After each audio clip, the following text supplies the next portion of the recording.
Ce message s'intitule « Non blasphématoire » et il a été prêché à Jeffersonville, Indiana.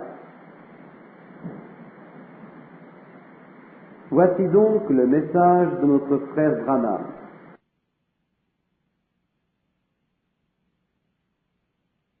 Merci, frère Neville. C'était un peu une surprise pour moi. Je n'étais pas supposé être ici aujourd'hui, mais ce soir, c'est le soir de la communion. Et je pensais que je descendrais ce matin. J'ai appelé le frère Neville et il m'a dit, maintenant si vous descendez, il m'a dit, pourquoi est-ce que vous ne parleriez pas seulement pour un petit moment? Et je pensais, bien, si je descends, et si c'était possible, je ne prêcherai pas, mais j'aimerais simplement parler à l'Église un petit moment sur un sujet qui, vous savez, qui, je le pense, donnerait des forces à l'Église. Nous retournons justement de notre voyage de chasse d'automne, les frères et moi ici, et nous avons eu de glorieux moments avec. Nous sommes très reconnaissants. Nous avons tous rempli, nous avons eu le gibier que nous chassions. Et notre pasteur, et je sais que la venaison est très très bonne, et nous avons aussi eu du très bon cerf. Et j'ai eu un ours et 2 cerfs. Et nous revenons, et c'est supposé être le moment de parler sur ces 7 derniers sauts. Et ils n'ont pas préparé l'église. Il y a quelque chose, un empêchement qui l'a causé. Je pense que la ville nous donne du fil à retordre parce que nous n'avons pas la place de parking adéquate pour le nombre de gens que l'église pourra contenir. Nous voulons dresser une nouvelle église ici, et nous avons une bonne partie de l'argent déjà désigné pour faire une plus grande église. Mais quand nous avons ces services, vous comprenez ce que c'est. C'est une chose si lamentable. Les gens sont autour des murs dehors dans la pluie, et c'est simplement affreux. Et les critiques viennent même de mes bons amis disant, frère Branham, il semble que, un docteur de mes amis a dit, il semble que vous pourriez trouver une place. Oh, je me sens chagriné. Il dit, je passais par là, et une infirmière à côté de chez moi m'a dit, un matin je passais par là à 5 heures, vous étiez supposé être là. Et il dit, les gens se rassemblaient déjà autour de l'église là-bas à 5 heures du matin. Vous deviez être là à 9h30. Ainsi vous voyez, et cela rend tout difficile. Et nous voulons une église où il y a de la place et où tout le monde peut s'asseoir. Et nous pensons que nous vivons dans les derniers jours. Nous croyons que nous devons instruire l'église de ces choses qui prennent forme, les choses qui ont été prophétisées, quelques-unes d'entre elles, il y a des milliers d'années. Et pour au moins 25 et 30 ans, depuis cette même église, ce qui a été prophétisé arrivera. Et maintenant, nous l'avons qui est en train de se passer. Ainsi, nous devrions renouveler ces choses, mais nous n'avons pas suffisamment de place. Ainsi, ce matin, je faisais mes appels et choses hier, et je n'avais encore à faire cet après-midi, et ainsi de suite. Et alors, j'avais quelques personnes qui voulaient venir dedans.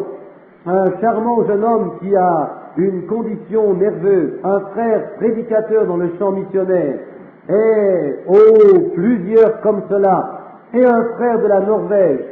Et nous avons eu les petits interviews dans l'arrière-chambre, et je dis, bien, maintenant nous voulons simplement sortir.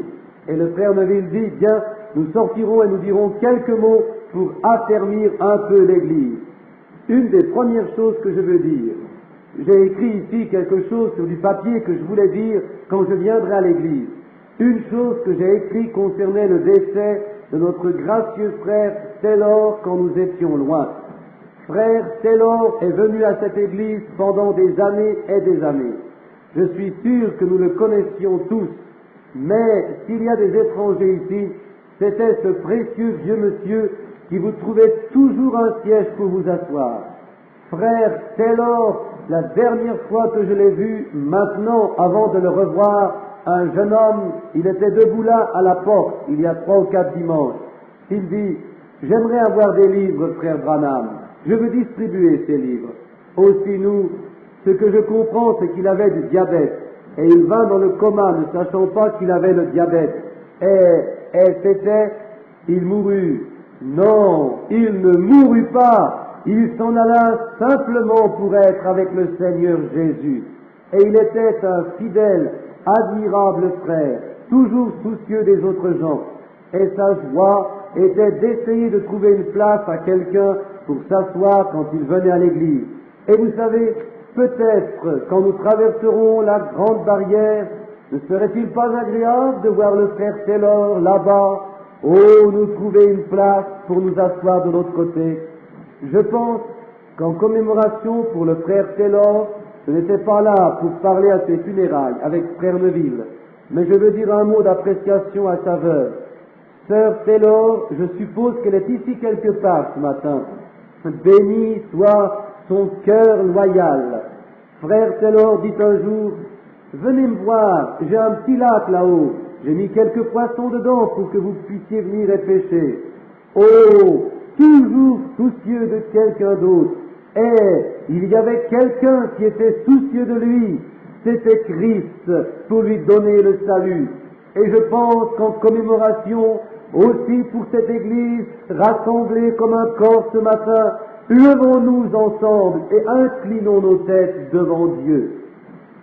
Notre Père céleste, nous sommes des êtres humains, et ce matin, venant à cette place d'adoration, ta grande main s'est remuée au milieu de nous, elle nous a pris un de nos précieux frères que nous aimons, et nous savons que tu l'aimes aussi. Et tu as une raison pour cela, Seigneur, ou cela ne serait pas arrivé de cette façon, sachant que notre Bible nous dit que toutes choses concourent ensemble pour le bien de ceux qui aiment Dieu, et il l'aimait. Et nous regardons autour de nous dans le monde, et nous trouvons la nature, dans tous sens, nous dit que la tombe ne peut pas le retenir, car sur la terre il servit le propos pour lequel tu l'avais envoyé. Il était un bon et un loyal frère. Et nous trouvons que dans la vie, de la vie botanique et dans la vie du soleil qui se lève au matin pour nous donner de la lumière, et au milieu du jour, il devient entre deux âges, et alors le soir il meurt de nouveau, seulement pour se lever de nouveau le matin après, frais et nouveau, car il a servi le propos de Dieu. Nous voyons les fleurs s'épanouir, et embellir la terre, et décorer les salles funéraires et les places de mariage, et servir un propos, ouvrir son cœur, et donner librement du miel aux abeilles, et du parfum aux passants, de la beauté aux chercheurs. Donne tout ce qu'elle a au service de Dieu, et alors elle incline sa petite tête, mais quand le printemps revient, elle se lève de nouveau, car elle sert le propos de Dieu.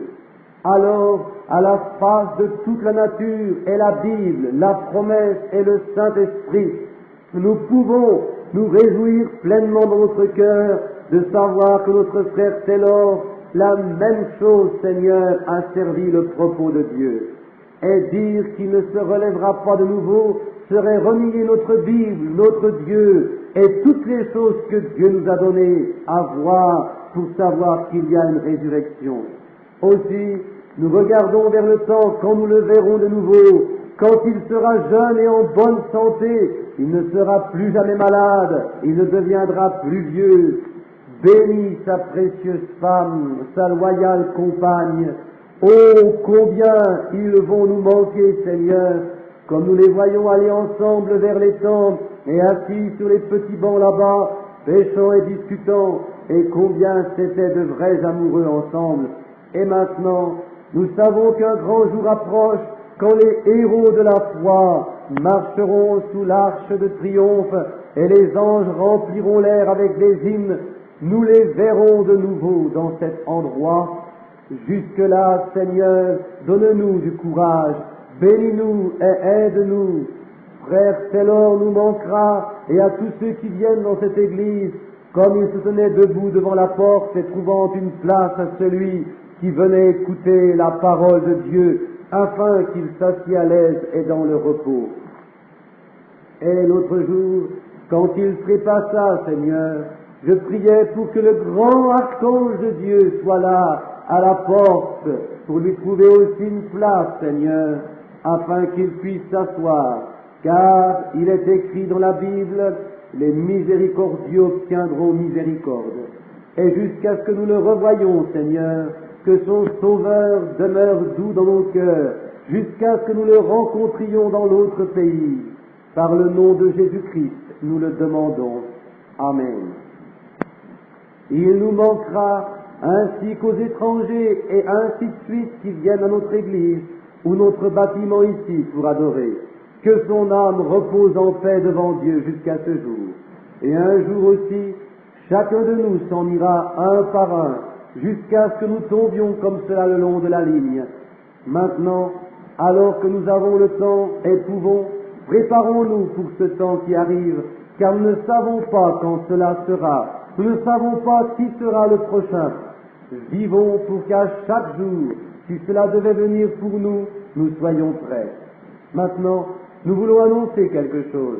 Maintenant, peut-être que très bientôt, je n'ai pas encore parlé avec les administrateurs depuis mon retour concernant la condition du bâtiment, l'église ici, ou ce que nous devons faire pour obtenir notre église, pour que nous puissions avoir nos assemblées. Alors je continuerai, excusez-moi, avec les 7 sceaux. Et alors, il y a les 7 coupes, et bien des choses encore dans lesquelles nous devrions aller tout de suite. Et maintenant, dimanche prochain, je serai à Elizabethtown, Kentucky, chez le frère L.J. Hoover, un service de dédicace. Et c'est pour dédicacer un nouveau tabernacle, ou un tabernacle qu'ils ont acheté à Elizabethtown, Kentucky, sur la 62 jusqu'à ce que vous arriviez à Elizabethtown, ou plutôt, je voulais dire la 31, ou sur la pointe tournante, juste au tournant, cela vous conduit à Elizabethtown. C'est à peu près 1 heure, c'est à peu près 35-40 miles là en bas. Je pense à peu près 40 miles par la 31 et à peu près 35 miles ou quelque chose comme cela par l'autre chemin, par la pointe tournante. C'est dans la rue Tilbury, le service de dédicace. Frère Hoover aura son école du dimanche régulière à 10 heures et je prêcherai le service de dédicace de 11 heures à 12 heures, dimanche prochain, le 11 novembre. Et sur le panneau d'affichage, il y a les informations de cela. Et cela sera... Vous pouvez trouver votre chemin d'ici. C'est dans la rue Mulberry, où il donne les directions c'est sur le panneau d'affichage, là-bas, devant l'église. Puis, le 22 novembre, je serai à Shreveport, en Louisiane. Et le 22, 23, 24, 25, 26, 5 jours, je crois, à Shreveport, Louisiane, au tabernacle de la vie. C'est avec le frère Moore. Ils célèbrent leur jubilé d'or. La bénédiction de la Pentecôte est tombée à Shreveport, en Louisiane, il y a 50 ans, le 22 de ce mois. 50 ans, le premier message de Pentecôte fut prêché et tomba. Le Saint-Esprit tomba en Louisiane. Et je parlerai 5 nuits à ce jubilé avec frère Moore à Shreveport, tabernacle de la vie. Vous avez des amis qui sont là-bas autour, auxquels vous voulez écrire ou autres, nous serons contents de les avoir. Et dites-leur simplement les assemblées qui auront lieu. Et le tabernacle de la vie, si quelqu'un a déjà été là avec frère Moore, c'est un homme admirable. Et il y a une merveilleuse bande de gens. Ces yeux subissent, vous ne pouvez guère les battre. Et aussi le tabernacle de la vie, n'importe qui autour de Shreveport peut vous dire où il se trouve. Shreveport a à peu près 200 000 habitants et c'est une belle ville avec énormément de possibilités d'accommodation aussi. Et le tabernacle est un grand tabernacle, très grand tabernacle. Il y a en haut et des balcons et les planchers principaux et alors un sous-sol. Il y a énormément de place. Et juste vis-à-vis de la salle de conférence de la ville qui contient 5000 places assises, simplement comme traverser la rue ici à la salle de conférence. Et le révérend Jack Moore, ou bien le tabernacle de la vie à Shreveport, Louisiane, cela commence le 22. Cela sera du jeudi au dimanche. Jeudi, vendredi, samedi, dimanche. 4 jours au lieu de 5, je m'excuse. Ce sera le 22, 23, 24 et 25. Je pense que cela sera comme cela, en novembre. Et alors nous viendrons voir ce que nous avons fait pour l'église ici, pour trouver comment l'église a progressé concernant son bâtiment. Les entrepreneurs nous disent qu'ils pensent y mettre assez d'hommes et que dans à peu près 10 jours, ils peuvent presque l'avoir pour que nous puissions aller dedans. Voyez-vous, très rapidement. et ils attendent maintenant que la ville signe. Vous savez, nous devons avoir une certaine place pour parquer. Et, oh, il faut passer par tant de paperasserie administrative avant de commencer à bâtir n'importe quoi. Mais j'aimerais revenir à l'église avant de repartir de nouveau à la bataille. Maintenant, j'ai un appel au Tanganyika, Ouganda et par là. Joseph a les assemblées préparées à commencer en février. Et hier, quand je suis arrivé, il y avait des frères et des sœurs, frères Tom, et ceux-là d'outre-mer étaient venus, et j'ai trouvé une annotation à ma porte, une invitation, une association d'Afrique du Sud. Aussi, je leur écris pour voir ce qui peut être fait. Peut-être que pendant que je suis si loin, je descendrai en Afrique du Sud, peut-être dans la dernière partie de février et mars, et aux environs de cette époque. Et nous espérons ériger l'église afin que je puisse avoir les âges de l'église avant que l'hiver n'arrive, si c'est possible. Et si cela ne se fait pas, ou quand je reviendrai de là-bas, si le Seigneur Jésus s'attarde. J'écoutais hier, quand je prenais, je crois que c'était avant-hier, un enregistrement. Je pensais que je l'avais entendu jouer ici ce matin. Quelques petits frères sudistes avaient, sa mère était venue à l'assemblée, elle avait une tumeur à un sein, elle avait l'ombre de la mort sur elle. Et le Saint-Esprit, dans l'une des récentes assemblées au Pain du Sud, je crois que c'était là ou quelque part, lui parla. Il dit de sa tumeur et qui elle était et d'où elle venait. Il dit qu'elle avait un garçon qui était un récidiviste et il avait un accident et il serait accusé d'être un meurtrier et un tas de choses comme cela. Et cet individu, tout est arrivé de la façon que cela avait été dit. Et la tumeur cancéreuse ou sa grosseur, plutôt la kita, qui est une grosseur venimeuse, est un cancer, vous savez, ainsi. Cela, la kita, et le garçon fut chargé comme meurtrier, et tout exactement de la façon que le Saint-Esprit l'avait dit. Et il fut conduit de nouveau à Christ, et il fit un enregistrement de cela, et je l'ai entendu jouer. Avez-vous aimé cette bonne vieille conversation du Sud? Il dit, ici en bas, dans la Caroline du Nord, il dit, le frère Branham imite la lenteur du frère du Sud, note de l'éditeur. Oh, ce que j'aime ces vieux sudistes. Et le Seigneur l'avait béni sur cela. Il dit, je sais que tu dis que tu ne prêches pas la doctrine, frère Branham, seulement à ta congrégation, mais il dit, nous sommes une partie de ta congrégation. Oh, c'était très gentil à lui de dire cela. Et maintenant, il y a une photo. Je pense que peut-être c'est sur le panneau d'affichage ce matin. Et si cela ne l'est pas, Billy la mettra. Plusieurs fois il a été dit, quand je commençais à parler en tout premier, qu'il dit, t'imagines-tu, frère Branham, que tu as vu cette lumière, il n'y a probablement aucun, il y en a encore peut-être qui sont là, les vieux routiers, qui se rappellent avant que les photos ne furent prises. Y en a-t-il qui se rappellent que je disais cela il y a longtemps? Regardez, à peu près 4 ou 5 mains, sœur Spencer ici, frère et sœur Slaughter, et le frère ici, et le frère là-bas, il y a à peu près 5 ou 6 vieux routiers qui sont restés. Bien, maintenant après cela, l'œil mécanique de la caméra prit cette photo. Elle partit à Washington, D.C., elle passa par les examinateurs, elle revint, et pas d'exposition double ou rien. Et il dit, la lumière frappa la lentille. C'est George G. Lacey, vous avez sa signature, voyez-vous? Bien. Alors beaucoup de fois vous entendez, vous regardez, et dites, il y a une ombre sombre sur cette personne, c'est l'ombre de la mort. Combien en a-t-il qui m'ont entendu dire cela beaucoup de fois, voyez-vous? Beaucoup de fois. Alors cela arriva que la caméra l'a aussi pris. Et nous l'avons ici. Une dame vint vers nous, une sœur, et lui avait dit pendant l'assemblée de la Caroline, où nous avons eu de si belles assemblées à Southern Pines, les pins du Sud. Et là, la dame mourait du cancer aux 2 seins. Et les docteurs avaient renoncé, la laissaient mourir. Et la dame s'étendit, elle prit sa photo juste quand je disais qu'elle était, qui elle était, d'où elle venait. Et je dis, il y a une ombre sombre sur vous, vous êtes obscurci par la mort. Et la dame prit la photo de cela, et cela est sûr, l'œil mécanique de la caméra prit l'ombre de la mort. Y en a-t-il qui ont vu les 10 commandements, et ils dirent l'ange de la mort, comme il balayait cette ombre sombre et ténébreuse? C'est sur cette photo. Et je pense que c'est sur le panneau d'affichage maintenant. Si cela ne l'est pas, Billy peut m'entendre et qu'il la mette sur le panneau d'affichage. Il y a la flèche qui montre la personne, et la personne, l'ombre, quitta la femme, et elle fut guérie miraculeusement. Mais il y a comme une coiffe de fumée noire qui s'assembla autour et coiffa la dame, et se suspendant à ce cancer, comme cela venant de cela, parce que c'est l'ombre de la mort, où la mort est versée en elle par le cancer. Bien, n'importe comment vous essayez de dire la vérité aux gens, il y en a qui vont avoir des doutes que ce n'est pas la vérité. Et si vous dites toujours la vérité, alors vous savez que vous avez raison.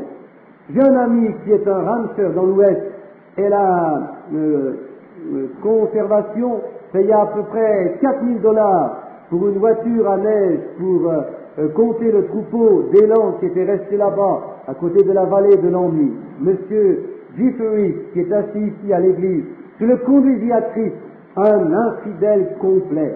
Et vous m'avez entendu raconter l'histoire de nous deux chevauchant ensemble. Il ne croyait pas à cela, à rien, mais à la doctrine de Darwin. Et ce bébé né d'une vierge, c'est du non-sens. Et nous avons campé notre nuit à l'endroit où il accepta Christ. Et ainsi, cet homme lui dit, il dit, maintenant tu n'as pas besoin d'acheter cette auto à neige. Il dit, je te dirai exactement combien il y a d'élan là-haut. Il dit, il y en a 19. Il dit, il y en avait 20, il y en avait 21 et j'en ai tué 2. Et il parlait au garde-chasse. Il n'est pas permis d'en tuer plus qu'un. Et il dit, il y en avait 21 et j'en ai tué 2, il en reste 19. Et il dit, oui Jeff, je vois que tu en as tué 2. Il dit, je l'ai fait. Alors ils prirent l'auto à neige, ils montèrent là-haut et il y avait 19 têtes d'élan. Il dit, Billy, dis simplement la vérité à un homme et il ne veut pas le croire. C'est à peu près comme cela. Vous pouvez dire la vérité aux gens et alors il y a eu tant de mauvaises interprétations et de mensonges sur ces choses jusqu'à ce qu'ils ne croient plus que vous dites la vérité quand vous dites la vérité, voyez. Mais nous sommes si reconnaissants d'avoir un Père céleste qui confirme cette vérité avec une confirmation, c'est la vérité. Ainsi même, si c'est mon dernier jour sur la terre, même la recherche et les preuves scientifiques ont prouvé que j'avais dit la vérité sur ces choses. C'est juste, c'est la vérité. Aussi, cela sera probablement sur le panneau d'affichage. Billy, es-tu dans la chambre là-bas? As-tu la photo dans ta main? Et si tu l'as, amène-la ici. Et alors on pourra la mettre là et ils la verront probablement. Bien, je ne sais pas. Il y aura une lumière sur le panneau. Et voici justement la photo ici. Le frère Branham montre la photo note de l'éditeur. Je pense que vous ne pouvez pas la voir, mais juste ici vous pouvez voir la coiffe sombre de la mort sur la tête de cette femme. Et ici derrière, il y a les écrits sur cela, où la dame a pris la photo et pour voir si cela apparaît vraiment. Et c'est sur ceci. C'est la coiffe d'ombre de la mort. Voyez là sur celle-là. Je pense que vous l'avez vu, frère Neville. Ainsi, Billy la mettra sûrement sur le panneau d'affichage, si vous voulez. Billy viendra la prendre et il la posera devant. Il la mettra sur le panneau, que chacun puisse la voir en sortant. Lui ou Doc, l'un des deux. Maintenant, je pensais que cela serait assez clair pour que vous puissiez la voir. Mais il fait trop sombre pour cette sorte de photo. Mais il la mettra là-bas pour que vous puissiez la voir quand vous sortez. Maintenant, rappelez-vous toutes les annonces. Et maintenant, j'ai pensé que peut-être ce matin, nous parlerions sur quelque chose qui encourage l'Église. Quelque chose qui vous donnerait plus de... Frère Branham a une conversation concernant une lampe avec son frère Edgar, notre éditeur. Oui, Doc, si tu veux, cela serait bon. Je veux le servir ici. Il n'en avait pas pour le mettre la semaine passée aussi. Nous avons pensé que cela se donnerait un peu mieux aujourd'hui. Je voulais en parler parce que cela appartient à un rêve qu'une sœur a eu. Je me demande si sœur Shepherd est à l'église ce matin.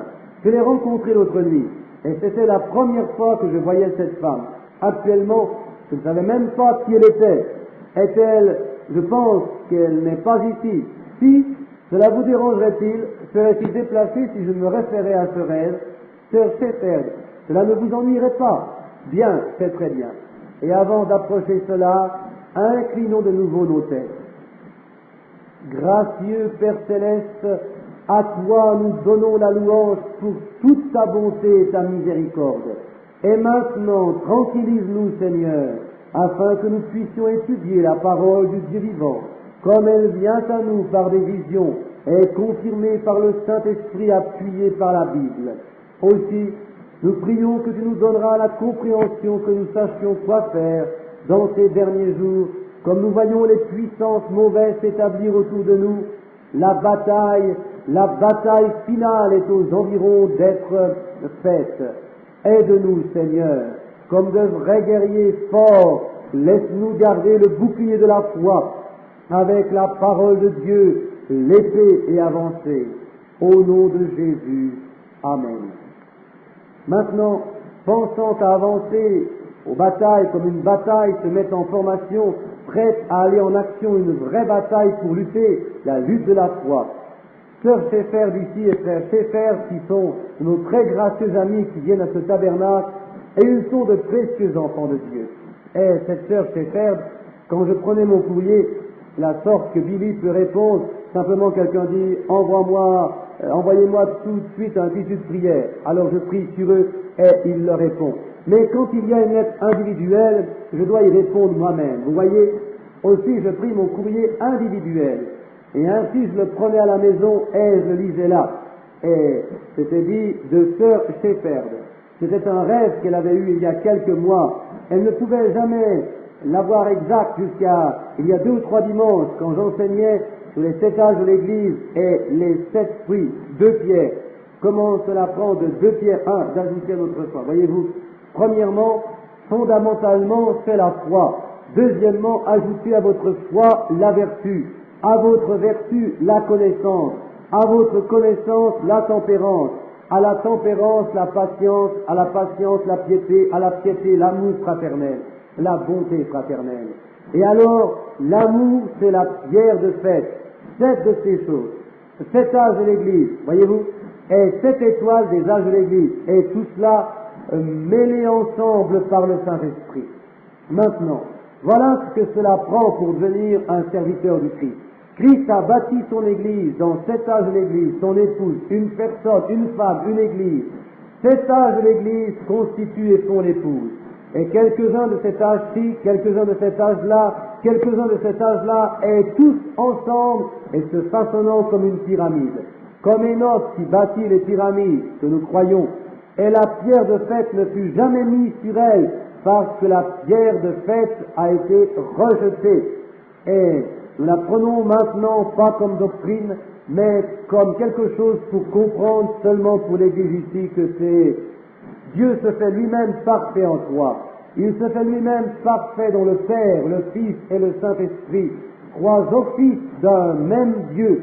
Il se fait parfait dans la justification, la sanctification et le baptême du Saint-Esprit. Il devient l'œuvre parfaite de la grâce. Il se fait parfait dans 3 venues. La première fois pour racheter son épouse, la deuxième fois pour recevoir son épouse, la 3e fois dans le millénium avec son épouse. Et tout est parfait en 3. Et 7 est le nombre d'adoration de Dieu. Dieu est adoré en 7. Il est complet. Maintenant, parfait et complet. Et la chose étrange est, pas pour apporter cela ici, mais seulement pour vous montrer, le dernier cercle que j'ai eu avait 5 points d'un côté et 3 de l'autre. Voyez-vous, grâce et perfection. Maintenant, notez que Christ, Dieu écrivit 3 Bibles. La première Bible était dans le ciel, appelée le Zodiaque. Maintenant, si vous ne connaissez pas le livre de Job, oubliez cela, car Job est celui qui l'explique. Comment il regarde d'en haut et nomma ces choses au ciel. Et notez, dans le Zodiaque, avec quoi commence-t-il? La première chose dans le Zodiaque, c'est la Vierge. La dernière chose dans le Zodiaque, c'est Léo, le lion. La première venue de Christ fut par la Vierge. La deuxième venue, Léo, le lion de la tribu de Juda. Alors, Enoch compléta dans ce jour la pyramide. Et, évidemment, nous n'avons pas le temps de trouver l'arrière-plan et montrer comment cette pyramide arrive à travers les chambres et ainsi de suite. Il parle directement au temps de la fin maintenant. Ils sont dans la chambre du roi maintenant, par leur mesure. Mais la pierre de fête ne fut jamais mise sur la pyramide. Et architecturalement, cela se tient parfait. ou pour quelqu'un qui connaît en maçonnerie, juste même la petite lame de rasoir. Ils ne savent pas comment ils l'ont jamais construite. Ils ne comprennent pas. Une lame de rasoir pourrait couper le long des côtés où le mortier devrait être. Et il n'y a pas de mortier. C'est simplement parfait, mis ensemble. Aussi, voilà ce que c'est quand Christ et l'Église deviennent saints. Il n'y a pas de mortier entre. Il n'y a rien entre. Seulement Dieu est la personne. Dieu, Christ est la personne. Maintenant, mais la pierre de fait, ils ne l'ont jamais trouvée. Vous savez, la pierre de brioche qu'ils ont eue en Angleterre pour ordonner les rois ou pour les couronner et ainsi de suite. Mais la pierre de fait, notez sur le billet de $1 américain, vous le verrez sur le billet de $1 américain. Sur un côté, le côté gauche, il y a le sceau américain, un aigle avec les lances dans sa main. Et sur le deuxième côté, cela est appelé le sceau des États-Unis. Mais sur l'autre côté est la pyramide, et au-dessus d'elle, un grand œil. Et sous cela on lit le grand sceau. Pourquoi serait-il le grand sceau dans cette nation, même au-dessus du sceau de notre nation? Voyez, n'importe ce que vous fassiez, Dieu le fait parler la même chose. Voyez, il fait que même le pécheur en parle, il fait les nations en parler, tout doit parler de lui, que vous le croyez ou non. C'est juste ici. Maintenant, notez, il y a un œil là-dedans, l'œil de Dieu. Et parce que le fait ne tomba pas le sceau principal, parce qu'il a été rejeté, lui qui était le Fils de Dieu, la pierre angulaire du bâtiment, le sceau principal de la pyramide et tout cela. Maintenant, je n'aime pas, des fois ils enregistrent ces choses et cela va parmi les frères dans les églises, d'autres églises, et quand ils font cela, alors de temps en temps les frères ont une fausse impression que je dis quelque chose contre des frères. Mais je ne le fais pas. Si vous pouviez seulement écouter et comprendre, voyez-vous, je ne parle pas contre aucun des frères, car ce n'est pas convenable à des frères de parler l'un contre l'autre. Nous devrions parler l'un pour l'autre, pas l'un contre l'autre. Je parle quelquefois de certaines organisations comme les presbytériens, les méthodistes ou ainsi de suite. Ils disent, voyez, il est contre cela. Je ne suis pas contre le frère en cela, ou la sœur en cela. Le système qui sépare la fraternité, voilà contre quoi je parle. Et les enfants de Dieu sont une famille, et ils ne sont pas des différents groupes. Il y en a qui disent, je ne veux rien avoir à faire avec cela, parce que c'est presbytérien, je suis méthodiste. Voyez-vous, maintenant ce n'est pas. Voyez, c'est le système de cette organisation qui casse cette fraternité. Voyez, maintenant, c'est comme je disais, si vous alliez en bas à la rivière dans un vieux bateau raboteux et essayer de descendre des chutes, je sais que cela ne marchera pas. Alors, si je ne crie pas pour vous réprimander, si je n'essaye pas de vous faire sortir de ce bateau, voyez-vous, alors, parce que c'est le bateau qui va se casser et vous serez laissé tout seul dans l'eau. Aussi, ce n'est pas le frère dans le bateau, mais je crie au frère pour lui montrer ce qui va arriver. Tous ces systèmes que l'homme a fait dans leur achèvement doivent se rompre, c'est tout. Ils doivent arriver, nous devons arriver à l'unité, à la fraternité. Cela a été, et mon propos dans la vie est d'essayer d'unir, pas de rompre une organisation, mais qu'ils laissent tomber leurs idées et qu'ils soient frères avec tous les chrétiens nés de nouveau. C'est cela l'idée, c'est là que je me tiens. Maintenant, si les frères veulent le noter, beaucoup de nos frères, même dans les rangs de notre plein évangile, ne croient pas que les baptistes, les méthodistes, les luthériens et les autres ont une chance. Maintenant, ils ont peut-être raison, mais je ne suis pas d'accord avec cela.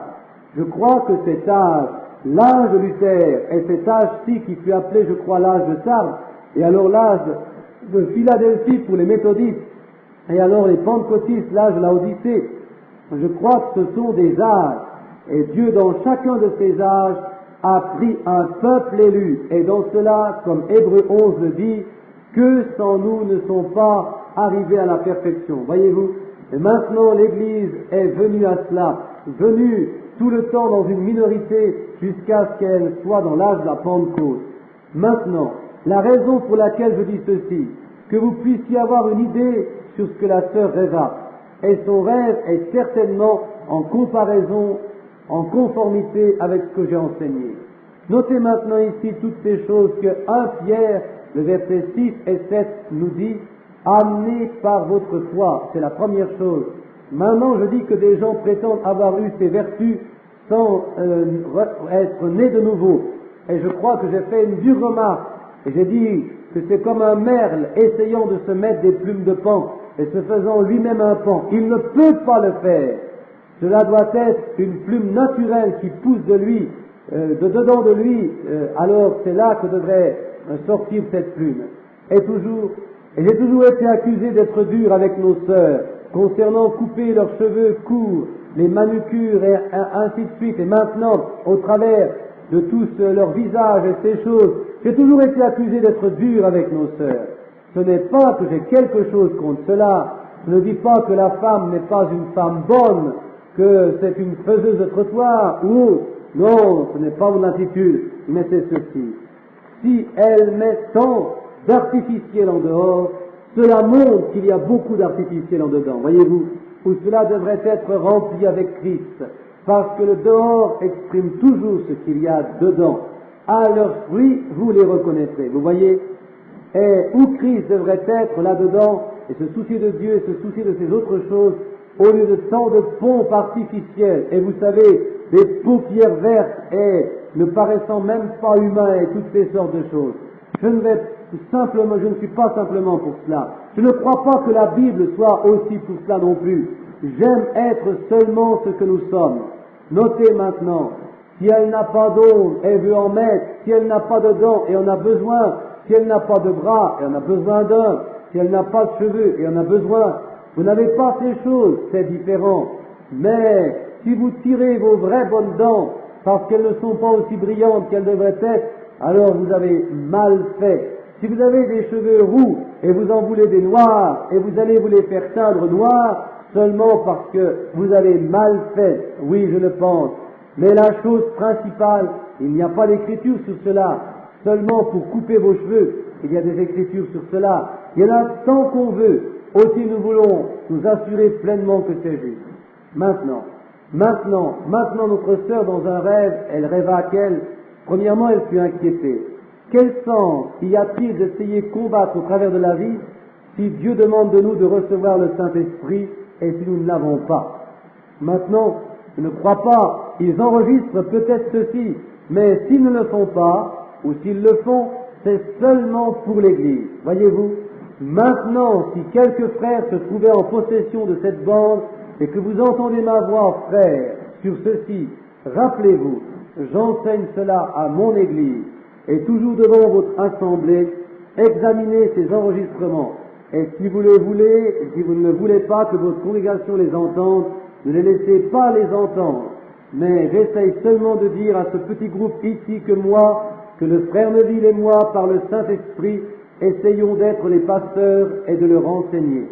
Maintenant, vous pourrez misérablement être en désaccord avec certaines de ces choses. Si c'est le cas, comme je l'ai toujours dit, quand vous mangez du poulet frit, quand vous tombez sur l'os, vous ne jetez pas le poulet, vous jetez seulement l'os.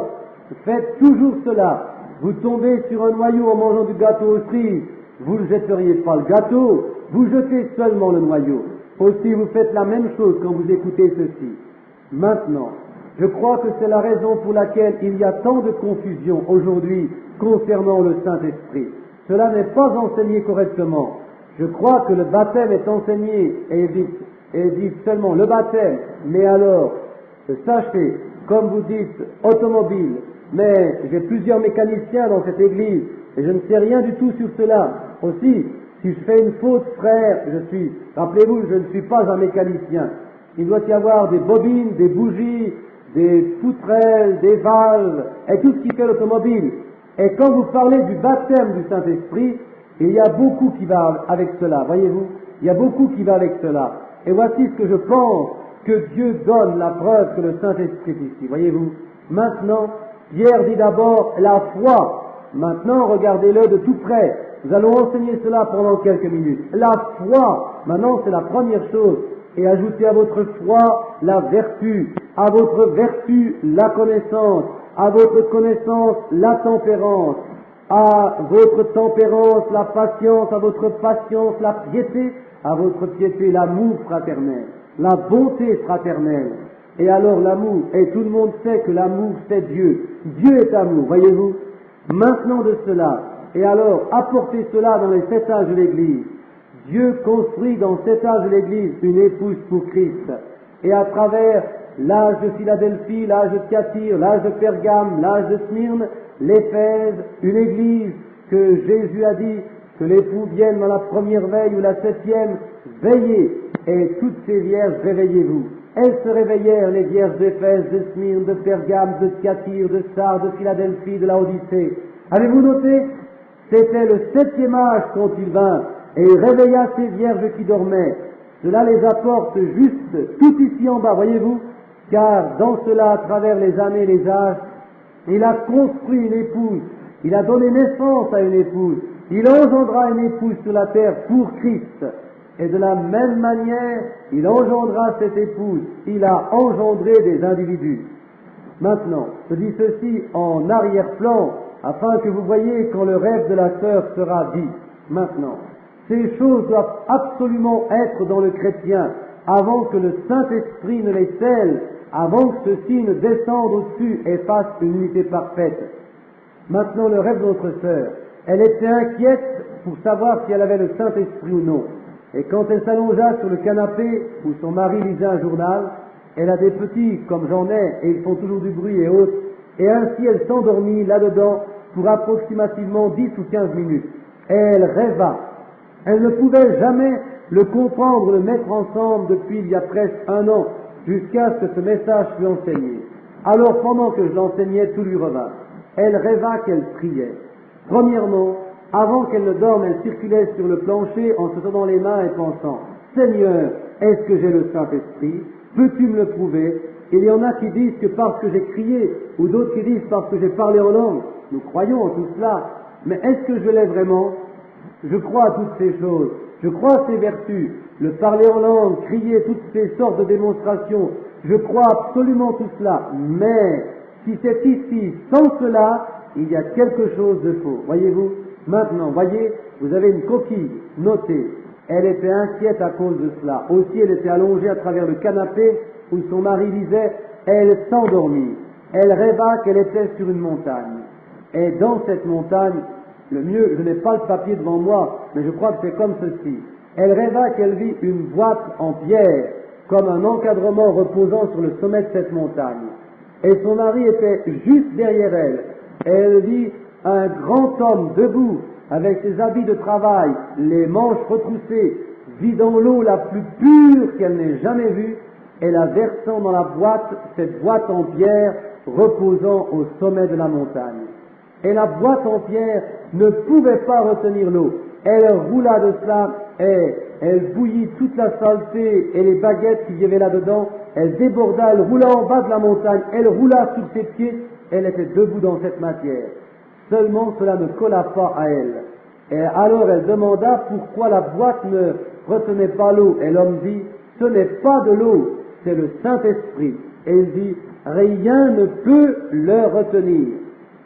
Et il dit, alors il revint avec un autre grand baquet, et il était plein de miel, et il versa le miel là-dedans, et dit, maintenant cela va le retenir. Et elle pensait que la boîte en pierre allait éclater et répandrait le miel, mais cela ne se fit pas. Finalement, cela se colla ensemble, éteint. Elle se retourna, elle descendit la montagne, et en descendant la montagne, elle s'arrêta au fond de la montagne, et regardant en arrière, elle vit 5 ruisseaux de cette eau pure comme du cristal, pas contaminée par les choses qu'elle avait traversées, toujours pure et claire venant rapidement. Alors elle ralentit, et elle disparut presque. Elle se demanda si elle arriverait jamais au fond de la montagne. 5 ruisseaux, elle se réveilla.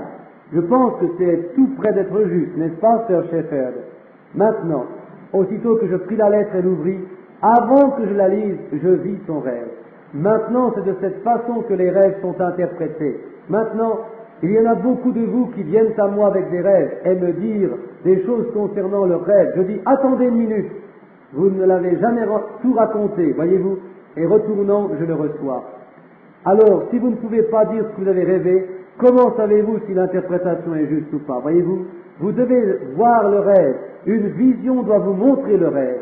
Et quand vous voyez le rêve, que la personne a rêvé, vous pouvez lui dire avant qu'elle puisse vous le dire, ou vous connaissez l'interprétation. Bien, Je crois que c'est dans l'Écriture aussi. Une fois Daniel, est-ce que ce n'était pas juste dit? Oui, je crois. Il m'est juste arrivé de penser à cela alors, voyez? Mais vous voyez toujours le rêve maintenant si l'interprétation est juste. Une personne commence de vous dire un rêve, vous les arrêtez, vous dites, attendez une minute. Et c'était comme cela, et ainsi, et ainsi. Et alors vous dites, c'est exactement juste, voyez-vous. Un homme l'autre jour essayait de me raconter un rêve qu'il rêva, il dit, bien, il dit, je dis, maintenant père, pourquoi avez-vous laissé cette autre partie? Il dit, quelle autre partie? Je dis, vous avez rêvé que vous lanciez une pierre en l'air, et je lui tirais dessus, et j'en reçus dans mon œil. Il dit, c'est l'exacte vérité, Père Branham.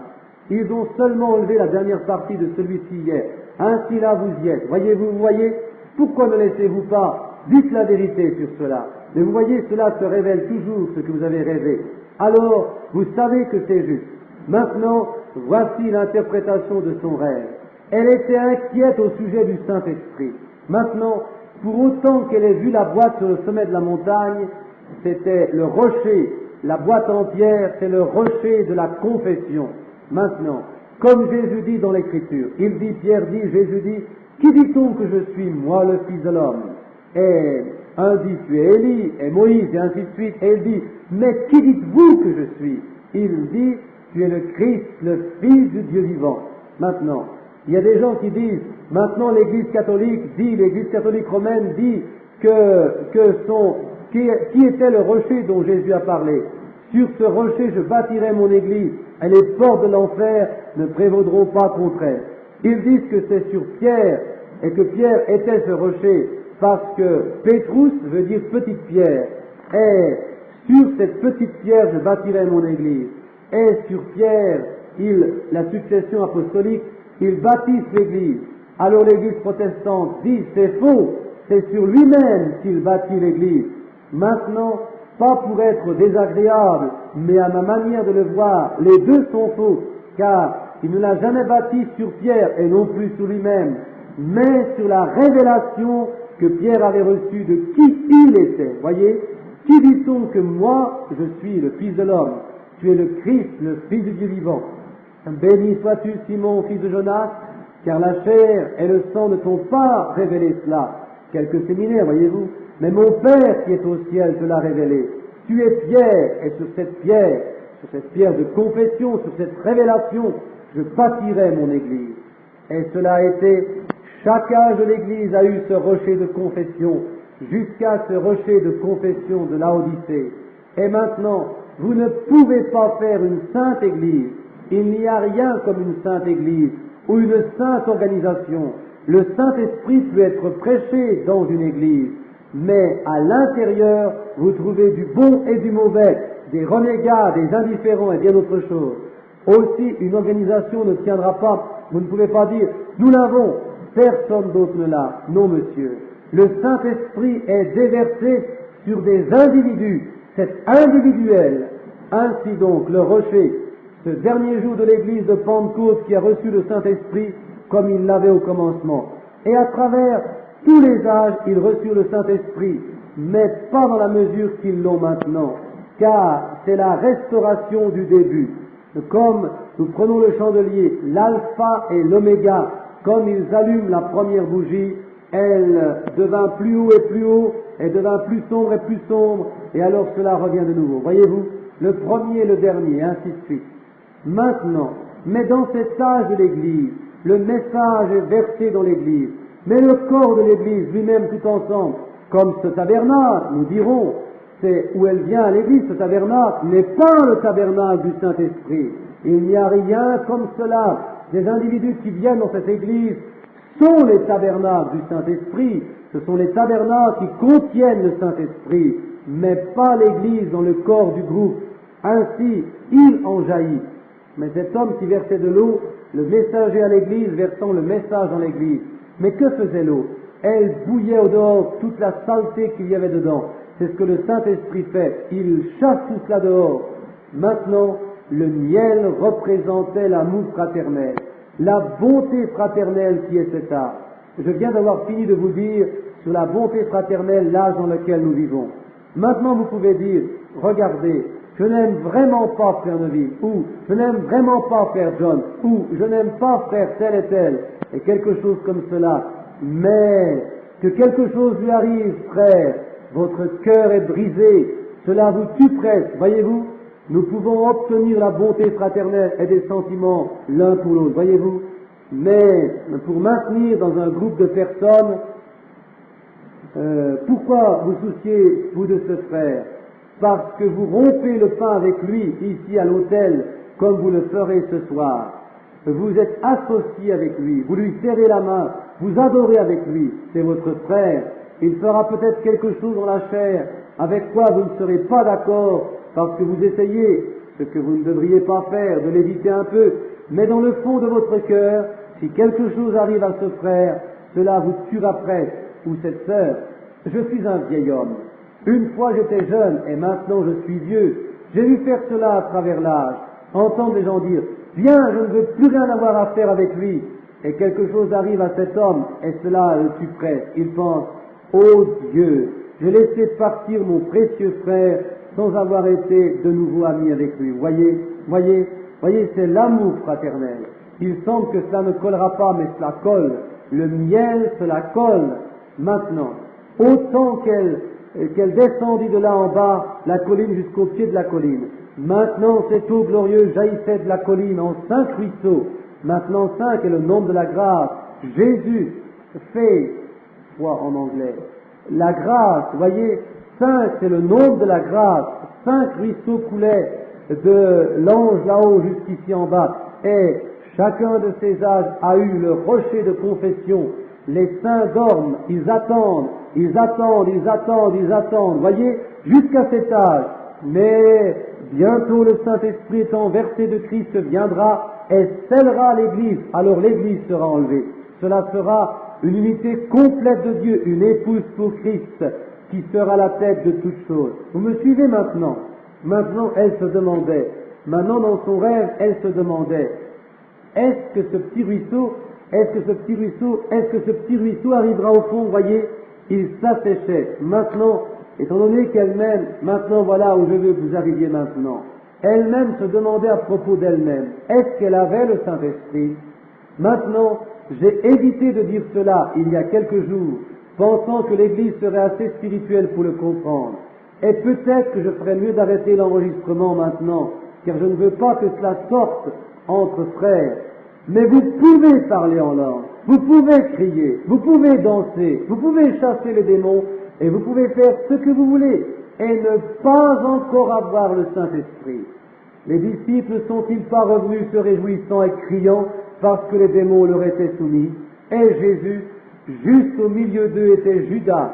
Jésus n'a-t-il pas dit qu'en ce jour, quand il viendra, que plusieurs viendront à moi, diront, Seigneur, est-ce que je n'ai pas chassé les démons en ton nom et fait de grandes œuvres? Et je dirai, retirez-vous de moi, vous travailleurs ou ouvriers d'iniquité. Je ne vous ai jamais connu. Ces choses ne sont pas l'indication du Saint-Esprit. Par leurs fruits, vous les reconnaîtrez. Maintenant, vous dites, frère Branham, devrions-nous parler en langue?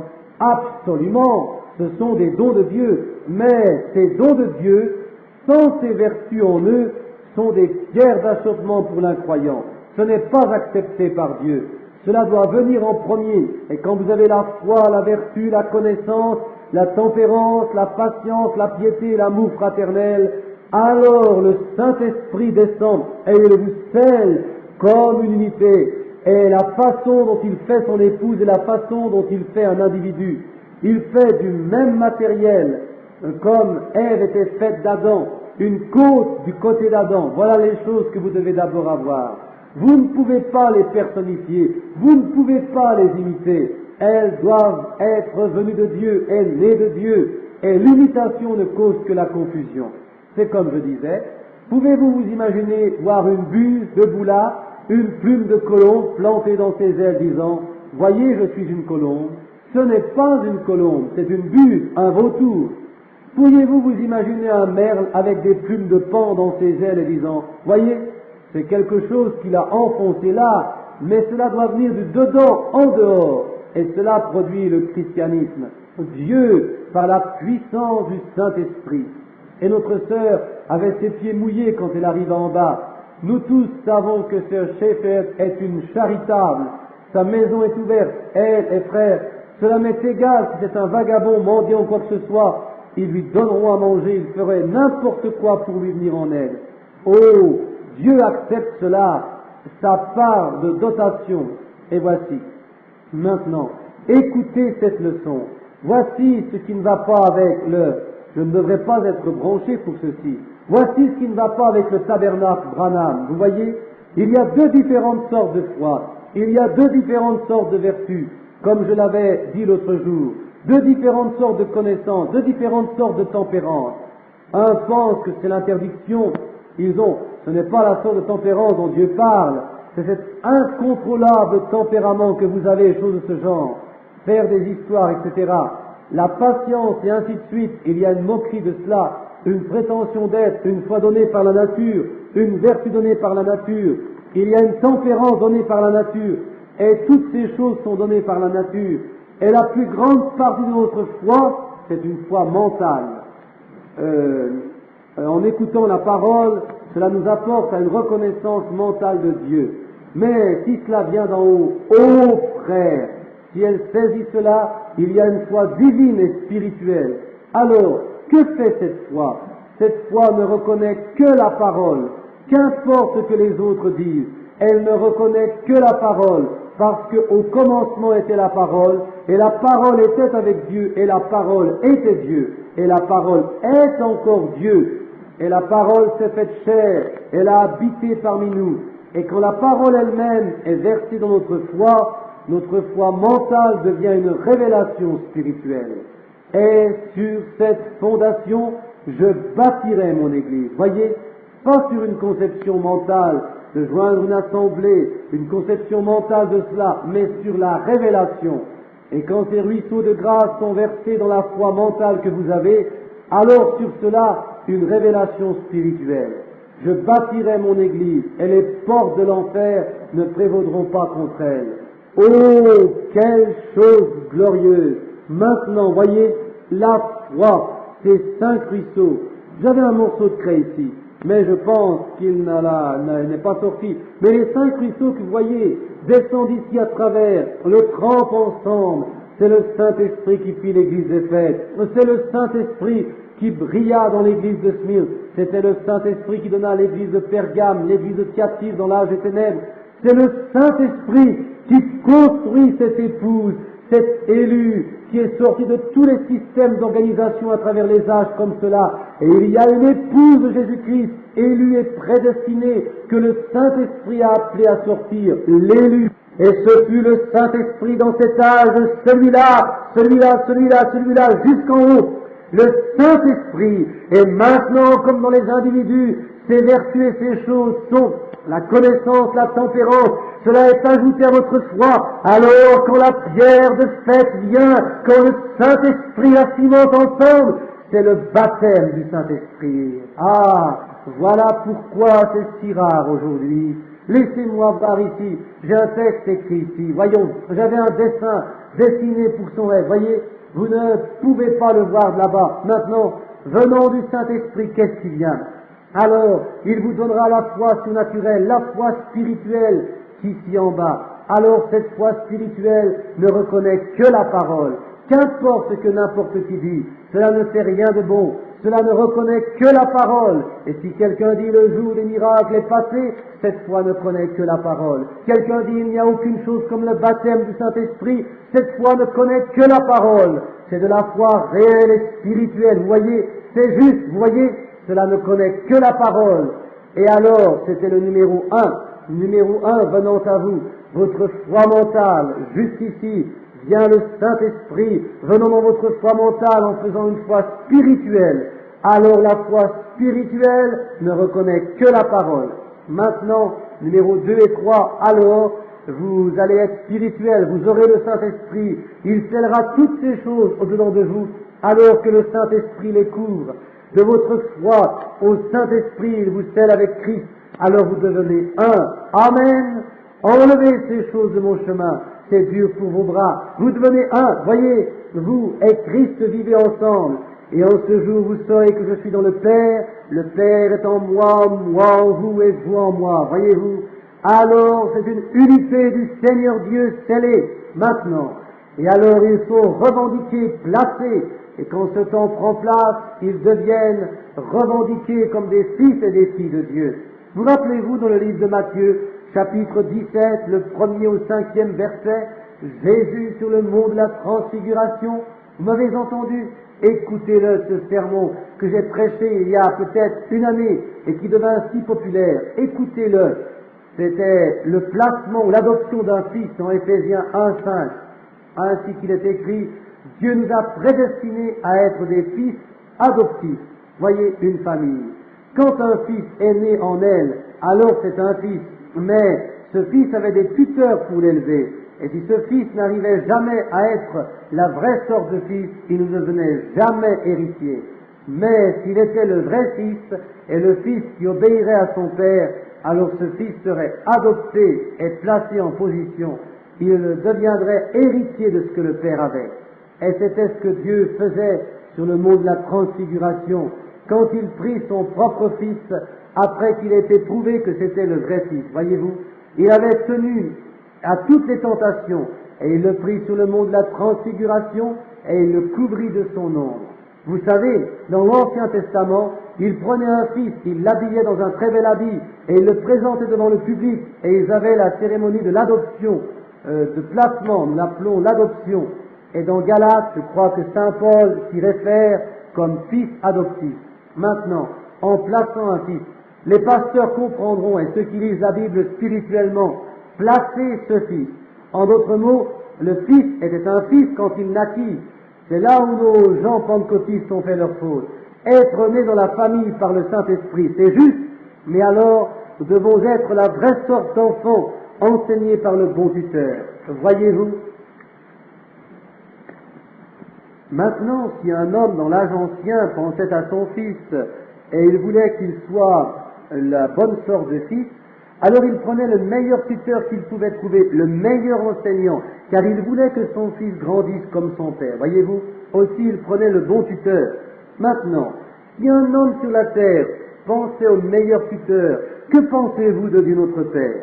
Maintenant, il ne prie jamais d'évêques, de cardinaux et de prêtres. Il prie le Saint-Esprit pour être notre tuteur. Et le Saint-Esprit est notre instituteur.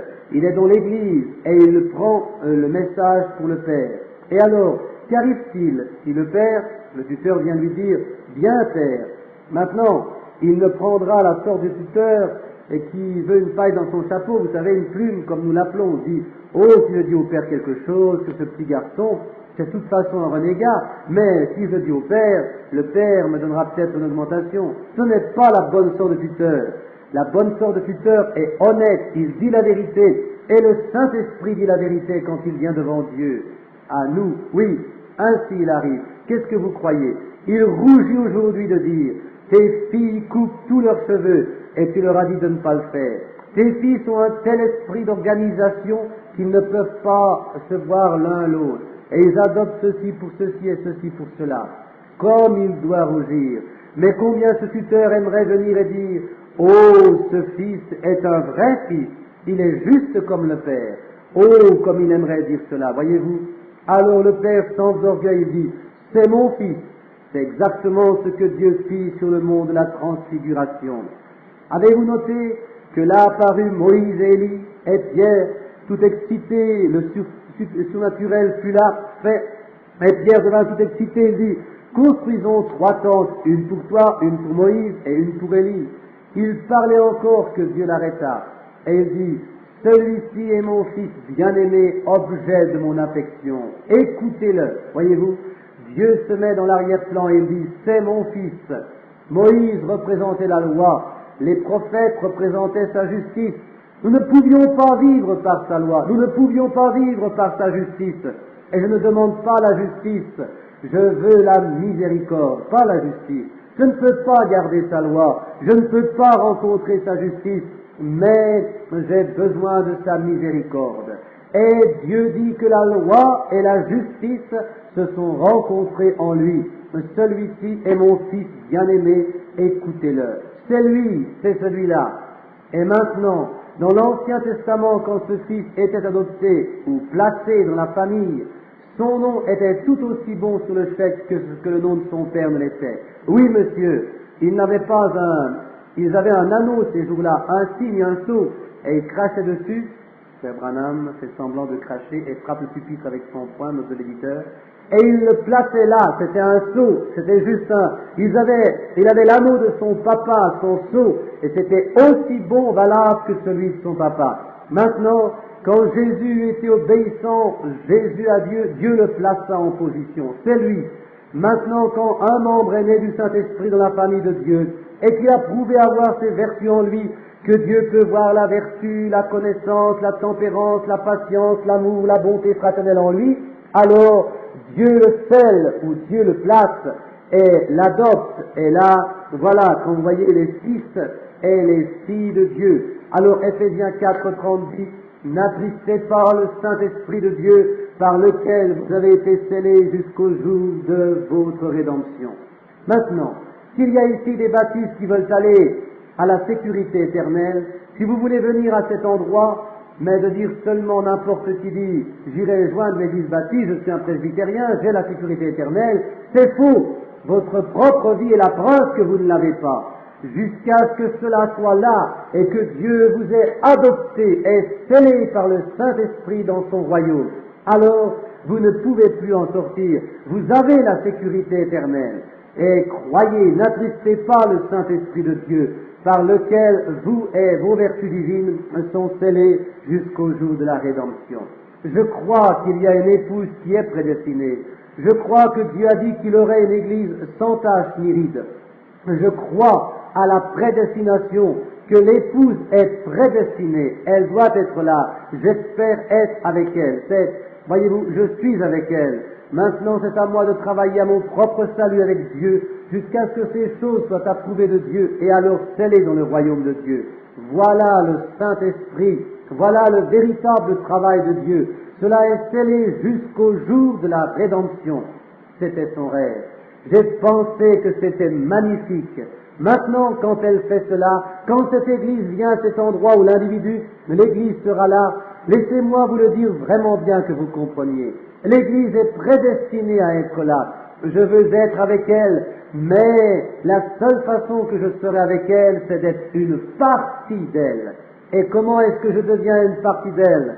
En étant en elle. Et comment est-ce que j'arrive en elle? Par le baptême, par un esprit. 1 Corinthiens 12, il est écrit, par un esprit nous sommes tous baptisés dans un corps baptisé en celui-ci. Mais vous ne pouvez pas coller ces petites choses et dire « j'ai parlé en langue, je l'ai ». Vous sortez, vous êtes fâchés, jurez, vous emportez, voyez-vous.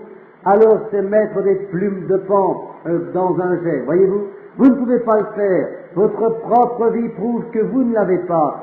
Mais quand ces choses sont opérées en vous par Dieu, alors vous êtes scellés. Alors ce n'est pas seulement de la façade, vous êtes simplement vous-même. Voilà quand les visions, les œuvres parfaites du Saint-Esprit de Dieu, tout se manifeste. Pourquoi? Parce que vous et Christ devenez un. J'espère que c'est compris. Vous et Christ devenez un. J'avais autre chose écrit ici, à quoi je voulais penser. Cela vous amène à la place de la vie. Alors vous avez la vie éternelle.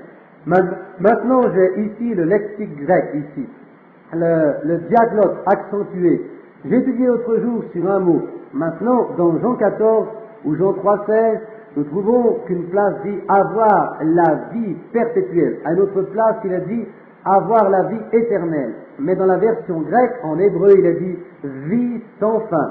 Et dans le mot grec, nous avons aïonan, presque comme aéon. Aéon est un espace qui ne peut pas être. C'est un nombre qui ne peut pas être numéré. C'est après les millions, trillions, etc. Mais c'est un aïonion de temps, la vie éternelle. Et le mot anglais pour cela est éternel. Nous le connaissons comme éternel. Aïonion, ou vie sans fin. Voyez-vous? Et si vous avez la vie sans fin, comment pouvez-vous périr? Vous êtes devenu une partie de l'éternel Dieu. Il y a seulement une chose éternelle. Satan n'est pas éternel. Non, il devint Satan. L'enfer n'est pas éternel. L'enfer a été créé, ce n'est pas éternel. Et ces corps ne sont pas éternels. Ils ont été créés, mais l'Esprit de Dieu est éternel. Il n'a jamais eu un commencement et il n'aura jamais de fin. Et la seule façon que nous puissions avoir la vie éternelle, du mot grec zoé, qui signifie la vie même de Dieu, nous devenons une partie de Dieu, quand nous devenons fils et filles de Dieu. Nous avons la vie aionion. Aussi, la partie qui vit, en nous, qui reconnaît la parole d'ici là, qui reconnaît, c'est la vie aionion, la vie sans fin, c'est la vie même de Dieu en nous. Amen. L'autre jour, pendant un voyage, j'ai eu une discussion avec un témoin de Jéhovah. Maintenant, sans dédain pour la croyance de quelqu'un, nous avons énormément de témoins de Jéhovah convertis assis ici. Un de nos administrateurs de l'Église est témoin de Jéhovah. Et il était, et il fut sauvé, lui et sa famille. Son père était un lecteur, Frère Woods, et ceux-là. Tous ses frères et sœurs maintenant, presque tous sont venus, et ils ont reçu le Saint-Esprit. À cause des visions de Dieu, leur disant ce qu'ils avaient fait et ce qu'ils... Voyez, voilà ce qu'ils fit. Maintenant, dans leur livre, les témoins de Jéhovah disent que le souffle que vous respirez est l'âme. Maintenant, cela ne peut pas être juste. Le souffle que vous respirez n'est pas l'âme. Si cela est, une fois vous êtes une sorte d'âme, la fois après vous êtes quelqu'un a aspiré cette âme. Regardez où vous seriez. Maintenant, le souffle, c'est du vent. Et le vent est ce que vous respirez dans vos narines. Maintenant, ils prennent l'écriture en arrière. Et Dieu souffla un souffle dans ses narines. Et il devint une âme vivante. Maintenant, je vais vous demander quelque chose.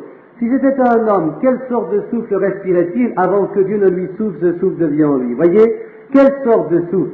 C'était un homme respirant et vivant. Alors, si c'est comme cela, alors tous les animaux sont des âmes vivantes, car ils respirent une âme humaine, et notre âme est tout ensemble. Alors Jésus n'aurait pas eu besoin de mourir, le sacrifice animal aurait suffi. Voyez, ainsi frère, l'argument ne tient pas. Mais ce que Dieu fit, il souffla le souffle de la vie éternelle. Amen. Alors il devint une âme vivante, une âme qui ne peut pas mourir. Maintenant regardez, nous allons aller dans le miel de plomb jusqu'aux genoux. Remarquez, il souffla le souffle de la vie éternelle dans ses narines, et il devint une âme éternelle, car Dieu souffla, parce que la nature fit, mais ce que Dieu fit, il souffla le souffle de vie dans ses narines, et il devint une âme vivante. Alors vous me dites, Adam est mort, frère Branham, mais rappelez-vous, avant qu'Adam ne meure, il eut un agneau qui le racheta. Alléluia! Et ceux qu'il a préconnus, il les a appelés. Il a pris un agneau pour les racheter. C'était un type. Adam tomba, alors l'agneau fut fourni pour Adam, car déjà dans ses narines était venu le souffle du Dieu éternel. Et il devint une âme vivante. Il était un fils de Dieu. Par son souffle, comme le mot africain, je ne sais pas le mot grec juste maintenant, mais le mot africain, il l'appelle amoya, ce qui signifie le vent, une force invisible. Les animaux respirent amoya, les pécheurs respirent amoya. Alors, pourquoi lutter pour la vie éternelle si c'est l'âme éternelle qui nous a été soufflée par un souffle? Pourquoi est-ce que nous lutterions pour la vie éternelle? Cela donne un retour de flamme, frère. Vous voyez, cela ne peut pas le faire. Mais Dieu, spécialement sur Adam, souffla le souffle de la vie éternelle. Et il devint une personne éternelle avec Dieu. Il avait la même puissance que Dieu. C'était un Dieu amateur. Il était Dieu sur la terre, mais pas Dieu dans les cieux maintenant. Dieu sur la terre. Et un jour, les fils de Dieu redeviendront des dieux. Jésus l'a dit. N'est-il pas écrit dans vos lois, vous êtes des dieux? Alors, si vous pouvez appeler ceux qu'il appelle Dieu, que Dieu a visité, comment pouvez-vous me condamner disant, quand je dis que je suis le Fils de Dieu? Voyez, maintenant nous allons vers quelque chose de profond. Maintenant regardez ceci quand nous l'enfonçons. Maintenant les voilà. Il est maintenant un Fils de Dieu, mais il fait une faute. Il sait qu'il a fait faute. Maintenant rappelez-vous, Adam ne fut pas séduit. La Bible dit, 1 Timothée 2,14, Adam ne fut pas séduit, mais la femme fut celle qui fut séduite. Elle fut dans la transgression, et Adam marchait avec Ève parce que c'était sa femme. La même chose que Christ. Il n'est pas séduit par Satan, mais il marche dans la mort avec l'épouse. Il va pour être avec l'épouse afin qu'il puisse racheter l'Église. Adam savait qu'il faisait mal. Aussi, il sortit avec Ève, voyez, mais il y avait un agneau pourvu pour eux, pour qu'ils puissent être achetés. Et ces agneaux aujourd'hui qui ont été préconnus de Dieu, et Dieu a appelé, il y a un sauveur, et personne ne peut venir à moi si mon Père me l'attire, et tout ce que le Père m'a donné viendra à moi. Est-ce que c'est juste? Aussi, un agneau fut pourvu dès la fondation du monde, où leurs noms ont été mis dans le livre de vie de l'agneau. Un agneau a été pourvu pour ouvrir un chemin de grâce, pour que chacun d'eux aille dans la résurrection. Un agneau a été pourvu, l'agneau d'Adam. Maintenant, notez, comme Adam avait un agneau fourni, maintenant c'est l'Église aujourd'hui. Cela ne signifie pas l'Église. Vous savez quoi? Je ne dis pas ceci pour être sacrilège, et je ne veux pas faire de mal à personne. Je ne suis pas ici pour faire cela, car je me suis déjà expliqué. Je suis ici pour aider. Mais ce que j'essaye de faire, vous savez quoi? Actuellement, ces églises ne sont pas des églises. Il y a seulement une église. Tout le reste, ce sont des loges. Voyez, ce sont des loges. Je n'ai rien contre, c'est en ordre, mais je vais vous prouver dans quelques minutes que ce sont simplement des loges. Et vous appartenez à la loge méthodiste, à la loge presbytérienne ou à la loge pentecôtiste en ce qui concerne cela. Vous voyez, des loges, vous voyez, vous ne pouvez pas. Vous voyez, les églises sont actuellement des loges où des gens avec la même idée dérivent ensemble. Mais l'église est une, et vous ne pouvez pas joindre l'église. Vous êtes né en elle, et quand vous êtes né en elle, vous en êtes un membre. Juste comme ma famille. J'ai été dans la famille Branham pour 53 ans. Ils ne m'ont jamais demandé de joindre la famille. Pourquoi? Je n'ai pas besoin de joindre la famille. Je suis né un Branham. Et vous êtes né dans l'église. Maintenant, ces autres choses sont des loges. Avez-vous déjà pensé à cela? Oui, monsieur. Un jour, je coupais l'herbe et je pensais à la grande sainte église catholique, comme ils l'appellent. J'avançais, coupant, et quelque chose m'arrêta net et me dit, ne l'appelle pas comme cela. Et je regardais tout autour, je recommençais à couper, et de nouveau cela m'arrêta et dit, ne l'appelle pas comme cela. Et il dit, ce sont des loges comme les autres.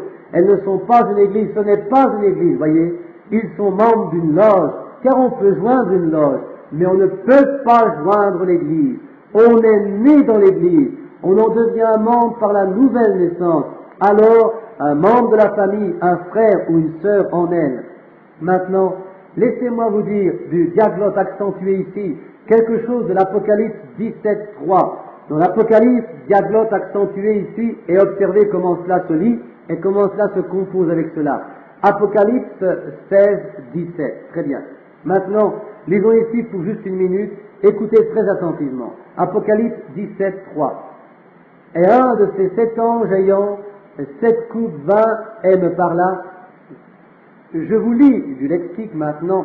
Ayant, viens, je veux te montrer le jugement de cette grande prostituée, assise sur les grandes eaux. Et nous savons tous que c'est le Vatican. Ici nous avons notre visiteur du dimanche, ce journal de l'Église catholique, nous disons exactement ce que c'est, voyez. Et cela lui répond. Il disait, mais attendez une minute, il disait, il y a eu toutes sortes de noms, et il disait, qui ferait 666?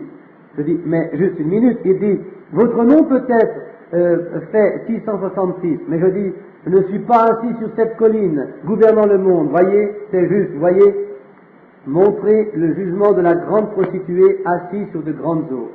Des eaux, Apocalypse 17.15, c'est l'épaisseur et la multitude des gens, voyez-vous, avec qui les rois de la terre ont commis des fornications, et les habitants de la terre se sont enivrés du vin de sa débauche. Maintenant regardez, et il me conduisit dans l'esprit dans un désert. Le diaglotte accentué maintenant, voyez-vous. Et je vis une femme assise sur une bête vêtue d'écarlate, pleine de noms blasphématoires. Maintenant, dans la version du roi Jacques, il est dit plein de noms de blasphème. Juste un moment, maintenant je vais la voir dans une minute. Apocalypse, le 3e, très bien. Le voici, très bien, Apocalypse 17. Maintenant, écoutez le verset 3. Et il m'emporta en esprit dans le désert, et je vis une femme assise sur une bête couleur écarlate, pleine de noms de blasphème. C'est la façon que l'anglais le dit, mais le grec original du diaglotte se lit comme ceci dans Apocalypse 17.3. Maintenant écoutez, et il me conduisit en esprit dans un désert, et je vis une femme assise sur une bête couleur écarlate, pleine de noms blasphématoires. Il y a une grande différence entre nom de blasphème et nom blasphématoire. Qu'est-ce que c'est? Et maintenant, elle était une mère de prostituées. Nous savons tous cela. Maintenant, qu'est-ce que c'est? Vous ne devez pas être, c'est juste. Cela prendrait l'Église catholique romaine, mais elle est pleine de noms blasphématoires. Méthodistes, baptistes, presbytériens, luthériens, et tous s'appelant les églises de Dieu. Noms blasphématoires. Énormément de différences entre noms de blasphème et noms blasphématoires. Elle s'appelle l'Église de Dieu. Elle se présente comme ça devant le monde, et des parties de cartes, et buvant, s'amusant, et des soupers, et toute autre chose, et toutes sortes de sottises, jusqu'à ce que... Mais il y a seulement une Église. Vous êtes nés en elle. Vous n'arrivez pas là avant que vous soyez lavés dans le sang de l'agneau et scellés par le Saint-Esprit. Quelle différence entre nom de blasphème et nom blasphématoire. Le comprenez-vous? Je l'ai saisi ce matin quand je lisais en descendant. Quelque chose me dit, va dans ta chambre, prends le gadlot. Non, c'est simplement de l'obéissance, c'est tout. J'entrais et je choisis Apocalypse 17. Je pensais, pourquoi veux-tu que je dise ceci? Et je commençais à lire. Aussitôt, je le saisis, c'est cela. Je pris un crayon et je l'inscrivis et je dis, c'est cela. Maintenant, il crie contre moi, tapant contre les organisations. C'est ces noms blasphématoires qui s'appellent les églises de Dieu, les églises de Christ, églises des méthodistes, églises de ceci. Oh, ce sont des loges, pas des églises. Une église, c'est l'église du Seigneur Jésus-Christ. Et qu'est-ce que c'est? C'est le corps mystique de Jésus-Christ, opérant sur la terre, qui fait qu'un membre de n'importe lesquelles de ces congrégations, cela serait un membre du corps de Christ. Vous devez naître en lui, pas vous joindre à lui. Et de se joindre à lui est un des noms blasphématoires. Et cette femme, cette puissance, et vous voyez, juste maintenant, où ils enverront tout le monde qui a des idées bizarres sur la religion, les envoyant en Alaska, vous avez vu cela? Toutes ces convictions étranges. Et qu'est-ce que c'est? Le Conseil mondial des Églises. Et les catholiques ont des grandes affaires qui se poursuivent au Vatican maintenant là-bas, d'où ils essayent, et tous ces évêques et ainsi de suite, ils essayent d'arriver à une entente pour lutter contre le communisme. Le monde luttant contre le communisme est seulement se joignant au catholicisme. Et c'est juste comme cela aujourd'hui. Nous sommes ici, comme je l'ai dit, nous sommes l'or, nous sommes presque en faillite. Nous empruntons, dépensons de l'argent maintenant sur des impôts qui seront payés dans 40 ans, comme aujourd'hui. Voilà aussi loin que nous sommes allés. Qu'est-ce qui a l'argent du monde? L'Église catholique. Comment cela sera-t-il prêté aux États-Unis pour soutenir ces compagnies de tabac et de whisky et ces choses? Certainement, ils l'emprunteront d'eux. Quand ils le feront, ils vendront leurs droits d'aînesse à l'Église catholique romaine.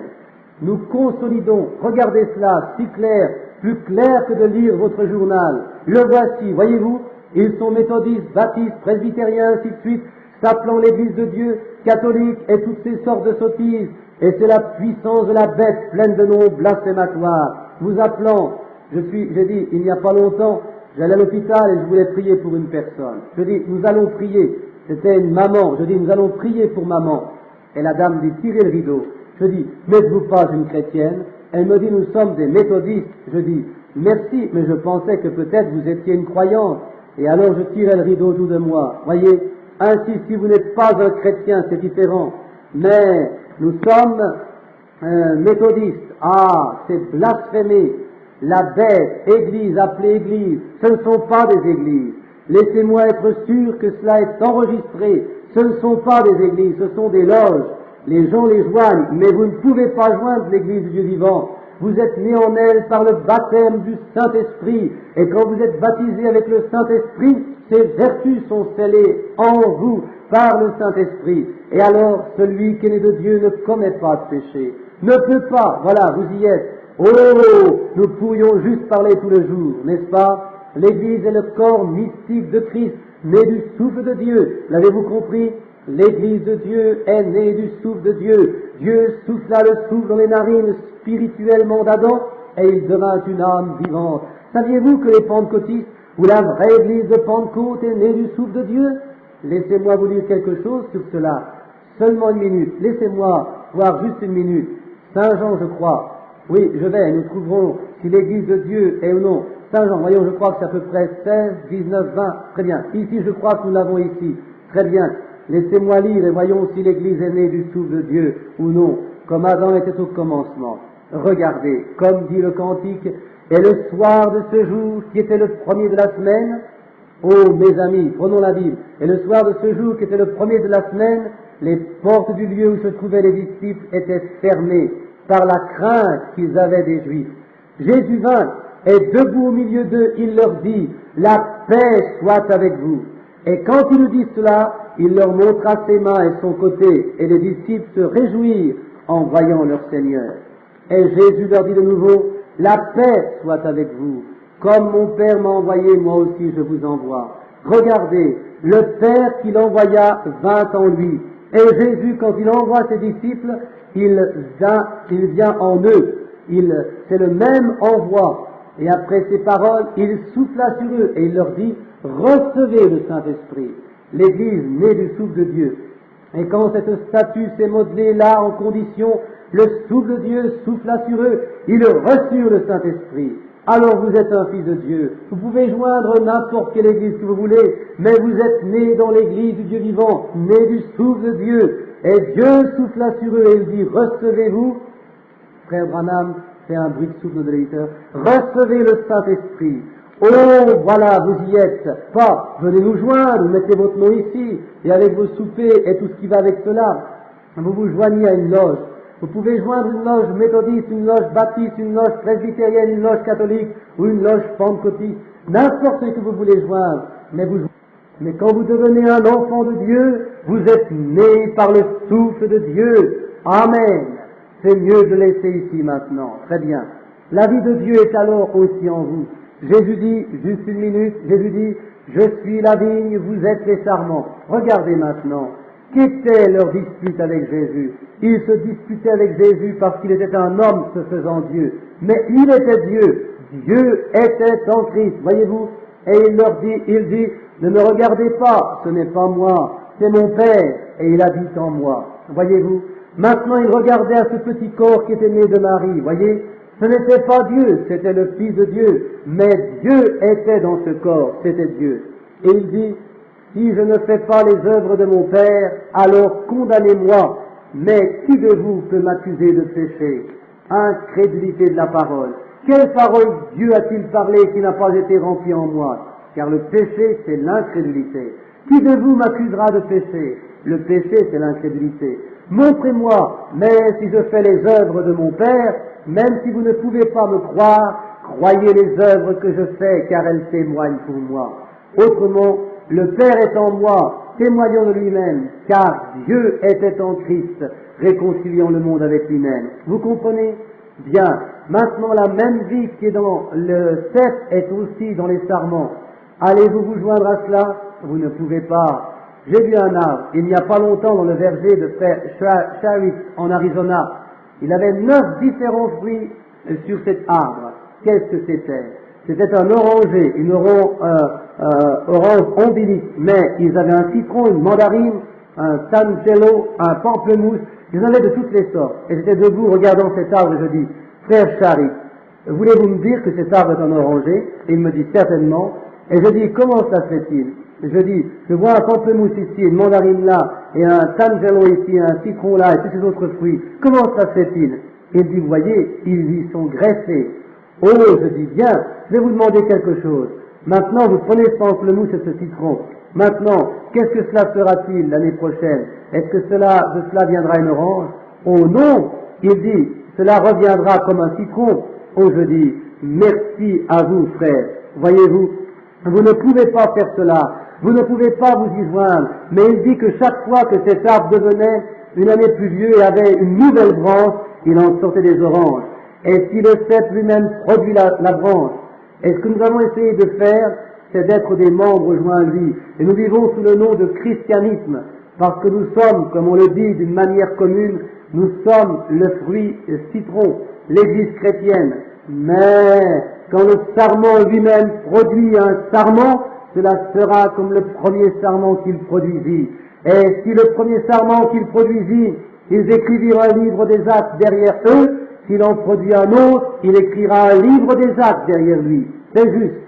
Aussi, vous vous joignez seulement à des loges, mais quand vous êtes né en dehors du sarment, vous avez un fruit, c'est juste, vous avez un fruit, mais que faites-vous avec? Vous avez une forme divine, et vous reniez sa puissance, vous reniez les signes, vous reniez les prodiges, vous reniez le Saint-Esprit, vous reniez le parler en langue, vous reniez les visions, vous reniez les prophéties, vous reniez la guérison, et même vous donnez un nom. Pas étonnant que le Saint-Esprit dise une puissance, des groupes de gens pleins de noms blasphématoires, certainement, s'appelant chrétiens, avec des formes divines, mais reniant ce qui en fait la force. De telles personnes, détourne-toi, car c'est la sorte de gens qui conduit ces sottes femmes chargées avec diverses luxures. Toutes sortes d'organisations. L'Église amasse tout avec cette sorte de société et cette sorte de société. Que pensez-vous de la société de Jésus-Christ? Voyez, nous avons toutes ces autres choses et nous chargeons l'Église. Maintenant, là, vous y êtes. Vous ne pouvez jamais joindre l'Église. Vous joignez une loge. Vous êtes un membre d'une loge, d'un groupe de gens, exactement comme une loge est. Nous croyons à ceci. Nous avons nos ordres, nous avons notre secret, ainsi de suite. Vous faites la même chose quand vous joignez une loge de membres, mais pas l'Église, car vous êtes nés dans cette Église. Et le serment lui-même, maintenant, attendez une minute, regardez. Je terminerai après, notez. Excusez-moi, je n'avais pas l'intention de dire cela. Regardez. Si Dieu a trempé son épouse ensemble avec cet esprit, alors il trempe l'individu aussi avec l'esprit. Voyez? Alors vous êtes nés dans ce royaume. Et alors la même vie qui était dans cette église-ci est dans cette église-là, et là, et là. Et la même vie qui était dans la coque, le sarment, Jésus est dans les membres qu'il a fait avancer. Oh gloire! Avec les mêmes choses que je fais, les œuvres que je fais, vous les ferez aussi. Voilà le vrai membre du corps de Christ. Aucune sorte de nom cloué à lui. Les œuvres mêmes de cet individu prouvent d'où il vient. Il y a la vie qui témoigne de ce qu'il est. Êtes-vous? À quel membre, à quel corps appartenez-vous? Le corps de Christ. Bien, où l'avez-vous joint? Je ne l'ai pas joint. Je suis né en lui. Voyez-vous? Je suis né en lui. Vous n'avez pas besoin de leur dire. Ils savent ce qui est arrivé. Comment pouvez-vous allumer une bougie et mettre un boisseau sur elle?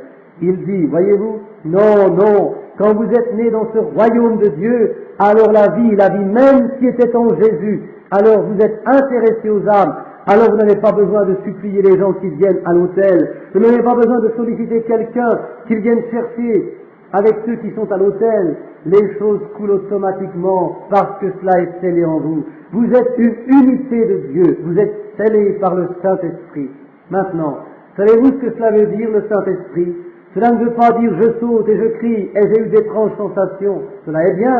J'ai aussi sauté, j'ai crié, j'ai eu d'étranges sensations. J'ai parlé en langue. Et je crois que le Saint-Esprit parle en langue, certainement. J'ai interprété. Oui, monsieur, je crois cela aussi. Mais ce n'est pas cela. Ce n'est pas de quoi je parle. Il peut y avoir une fuite là quelque part. Il peut y avoir une fuite dans votre patience. Laissez quelqu'un vous frapper d'un côté de la face. Tournez-vous l'autre, mais vous dites, ce sale hypocrite. Alors il y a une fuite quelque part. Laissons cela de côté, très bien, mais vous comprenez ce que je veux dire. Mais quand vous êtes scellé dans le corps de Christ, alors vous êtes rempli de l'Esprit et vous êtes un fils de Dieu. Oh, j'aimerais avoir à peu près 10 minutes pour lire quelque chose ici, mais me supportez-vous pour encore 10 minutes? Je veux lire quelque chose. Seulement un petit peu maintenant. Je veux. Honnêtement, les haricots ne brûleront pas, je vous l'assure, voyez-vous. Si nous lisons ceci seulement pour quelques minutes, c'est simplement trop bon pour laisser aller. J'ai une ou deux choses ici qui me sont justement venues dans la tête que j'aimerais dire. Regardons à Saint Jean chapitre 3 parlant de la vie éternelle. Trouvons ce que cela dit sur ce problème de la vie éternelle et la vie de Dieu. Maintenant regardez ici. Il y avait parmi les pharisiens un chef des Juifs nommé Nicodème. Il vint de nuit auprès de Jésus et lui dit, Rabbi, nous savons que tu es un docteur venu de la part de Dieu, car personne ne peut faire ces miracles que tu fais si Dieu n'est avec lui.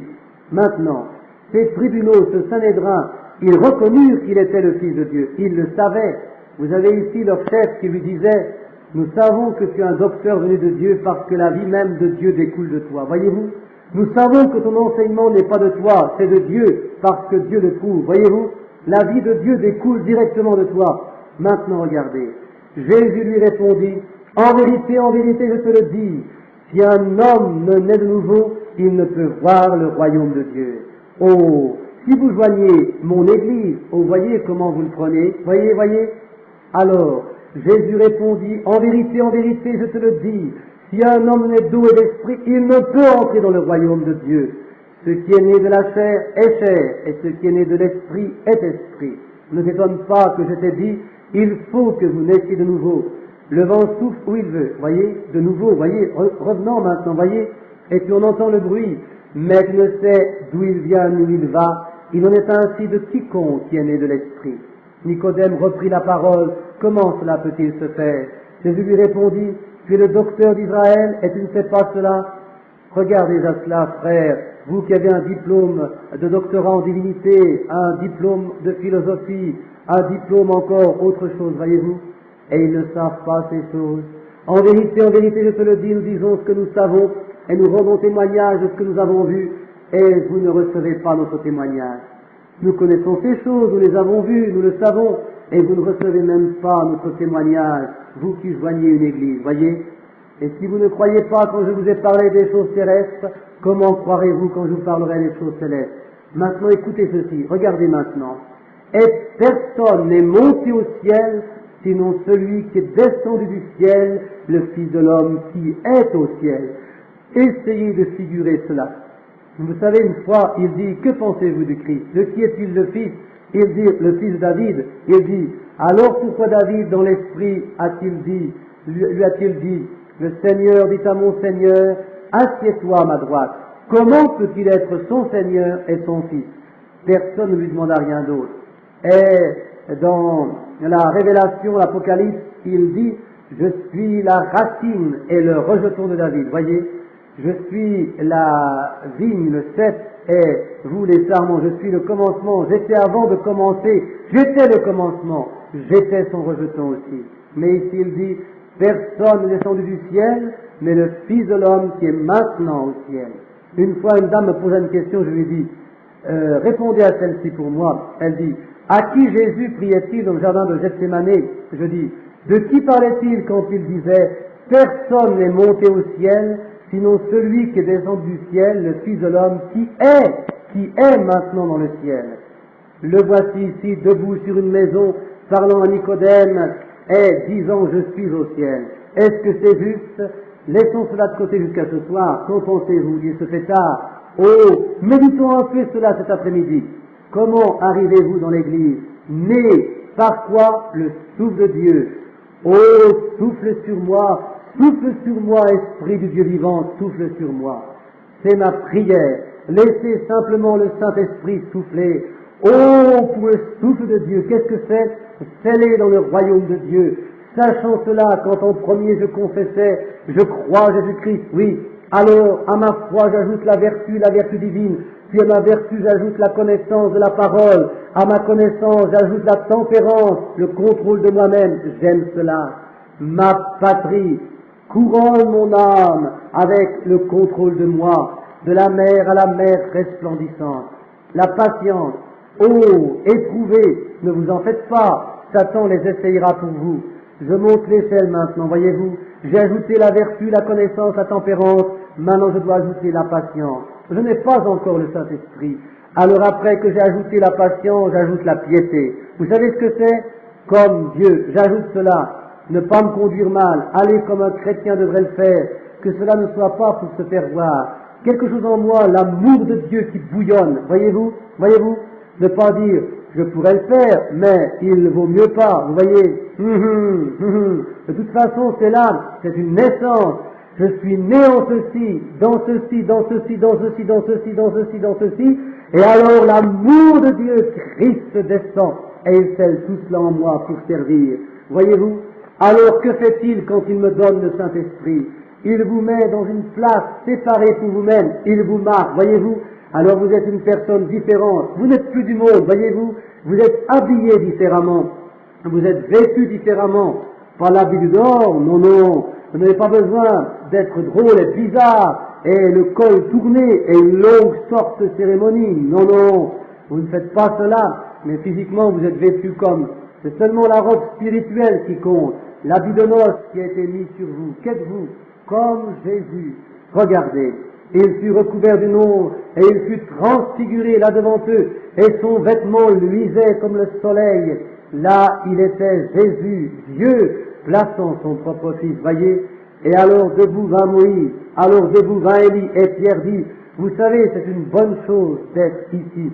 Vous voyez comme l'homme devient, oh, le surnaturel dit, construisons 3 tentes, un pour Moïse, un pour Élie, une pour toi. Et avant qu'il n'ait fini de parler, Dieu ferma tout et il dit, celui-ci est mon fils bien-aimé, et dans toutes ces choses que je revendiquais de Moïse, et mis la loi de Moïse, la justice par les prophètes, il les a toutes rassemblées en lui-même.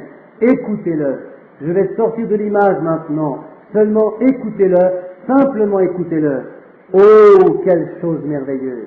Alors, quand nous avons satisfait toutes ces qualifications, quand nous sommes devenus pleins des vertus de Dieu et les choses de Dieu, alors le Saint-Esprit descend et il nous scelle dans le royaume. Ne vous en faites pas. Tout le monde saura que vous l'avez. Vous n'aurez pas besoin de dire « Gloire à Dieu, je sais que je l'ai, j'ai parlé en langue. Gloire à Dieu, je sais que je l'ai, j'ai dansé une fois dans l'esprit. » Vous n'avez pas besoin de dire un mot sur cela. Cela témoigne de lui-même. Il le fera savoir parmi les hommes. Dieu vous bénisse. Je suis si heureux d'être ici avec vous ce matin pour avoir ce moment de fraternité. Écoutez, notre petite église est petite, et cependant, nous n'avons pas assez de place pour les gens qui viennent ici. Nous ne sommes pas une organisation. Nous croyons et nous fraternisons avec toutes les organisations. Vous venez seulement ici parce que vous voulez venir, et nous vous aimons, et nous voulons que toutes les organisations, toutes les personnes, je crois qu'il y a des gens dans toutes ces organisations qui sont des chrétiens. Ce sont des frères et des sœurs en Christ. Ainsi, nous n'avons pas d'attache, rien à joindre, rien à faire, mais seulement être un chrétien. Comme A. Howard Cable disait, nous n'avons d'autres lois que l'amour, d'autres livres que la Bible, d'autres choix que le Christ. Et c'est vrai. Venez nous rendre visite. Nous sommes heureux nous croyons dans le plein évangile, absolument toute la parole. Nous croyons exactement la façon, nous n'ajoutons rien à cela, nous ne retranchons de cela rien, n'y ajoutons aucune chose d'organisation.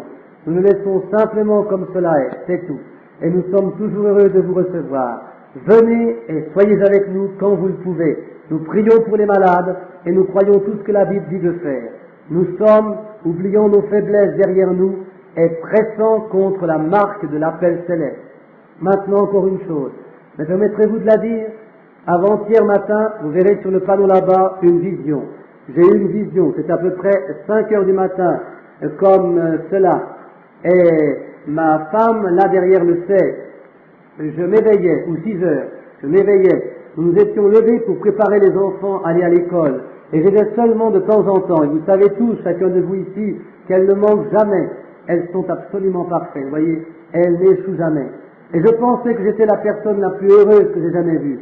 J'étais debout dans le soleil, S-O-L-E-I-L, et je prêchais l'évangile à une vaste, gigantesque assemblée. Je voulais seulement voir si c'était enregistré. Une grande, gigantesque assemblée. Et ils étaient assis dans une forêt, et des rayons de soleil luisaient sur eux, seulement ici et là, le recevant la parole. Et j'étais comme d'habitude, toujours trop long, trop tard. Je vais prêcher trop longtemps. Et je prêchais si longtemps jusqu'à ce que l'assemblée eût faim de nourriture physique. Et il y en a qui devinrent fatigués. Aussi, ils se levèrent et ils sortirent pour leur apporter de la nourriture. Ils commencèrent de sortir. Je dis, ne faites pas cela, ne faites pas cela. J'avais 2 points culminants que je voulais rencontrer. Je voulais rencontrer cela dans mon sermon. Et le Seigneur me l'avait donné. Et n'importe quel prédicateur sait, quand vous savez vraiment que Dieu vous l'a donné, vous brûlez de le dire aux gens. Et j'étais en train de prêcher. Charlie, autant que je pouvais prêcher, simplement l'étalant, vous savez, disant, toutes ces grandes choses, ce que Dieu a fait, regardez cela, il discerne les pensées du cœur, qu'est-ce que c'est? La parole.